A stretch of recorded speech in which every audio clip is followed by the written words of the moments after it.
This is going to be the best bean pie recipe that you can find. Now, those of you who have tasted bean pie and didn't like it, those of you who have never tasted bean pie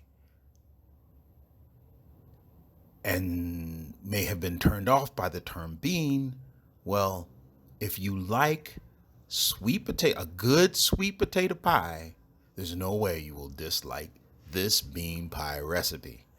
Now, I'm gonna say this or give you this recipe as if I was talking to a 5-year-old.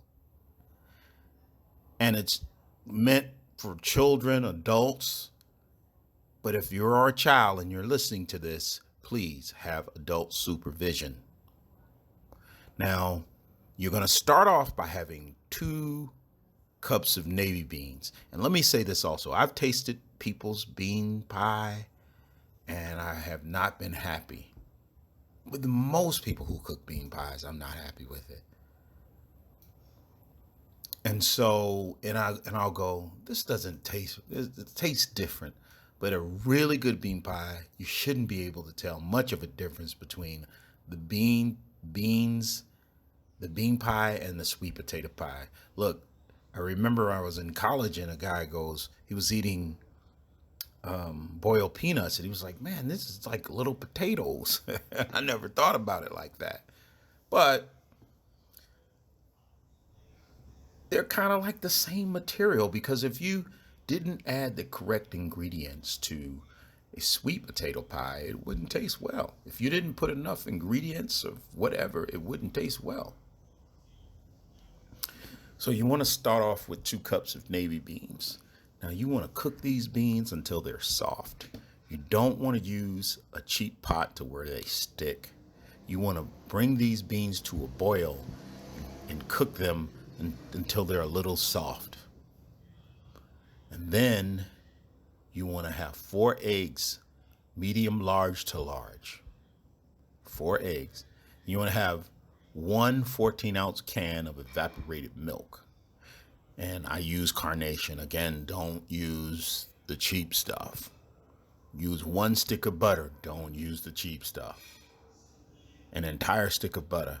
1 teaspoon of nutmeg, teaspoon of cinnamon, 2 tablespoons of vanilla, 2 cups of sugar. Well, when I say 2 cups of sugar, you want to add brown sugar and then a half cup of white sugar. Make sure it's not over a half cup of white sugar. It would you want to be a little less than 50% of that half cup of white sugar. 2 tablespoons of flour. Now I'm going to put these ingredients in the description. You want to make sure you preheat that oven to 350 degrees. Now when you buy the pie crust, I do the graham cracker crust. And I'll repeat this again. Buy the good stuff.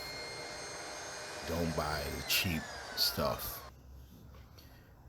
Now you want to put all of these ingredients into a blender.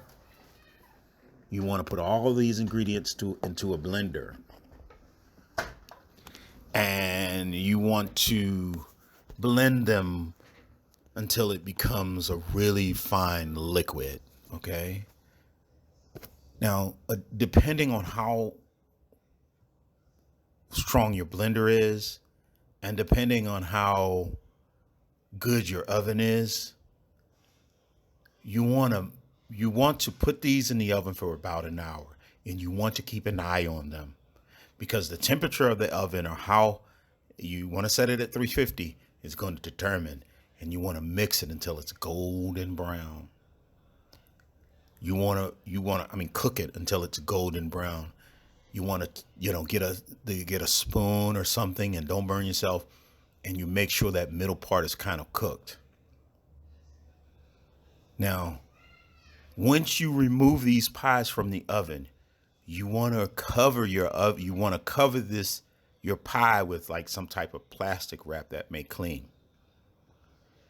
After that, you're going to have the best bean pie you've ever had. And like I said, it'll make maybe 2 to 3 pies.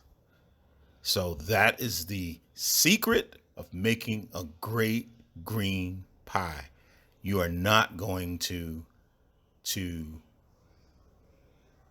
regret following these directions.